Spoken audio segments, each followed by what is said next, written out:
রাস্তাটা একটু দেখাই দাও, খুব ভালো রাস্তা। গাইস আমরা ভোজ খেতে যাচ্ছি নাকি? রাস্তাতে অনেক লোক আসছে, লোক বেরোচ্ছে, কিন্তু আমরা তাও দালালি করে করেই যাচ্ছি। ঠিক আছে না ফুচি বলে দিনছি। হ্যালো গাইস, এখানে রান্না হচ্ছে, দেখে নাও। এখানে খাবার খাওয়ানো হচ্ছে। গাইস দেখতেই পাচ্ছ, গরিবের মতন এখানে বসে আছি গরমে, ঘামে লতপত হয়ে যাচ্ছি, তাও জায়গা নাই। কি করবো দেখুন, গোটায় ভরি আছে, পুরা খাবার খাচ্ছি ঠুসে ঠুসে পুরা, কিন্তু কিছু করার নাই। লোক আর আমি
मैं तो देख देख शीशा शर्म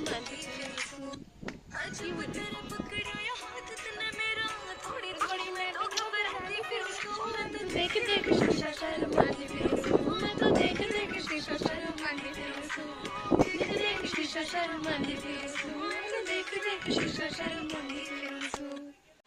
হ্যালো হ্যালো করে করে দেখি। হ্যালো গাইস, ভাত খাবো আমরা। কি খাবো? ভাত, ডাল ডাল।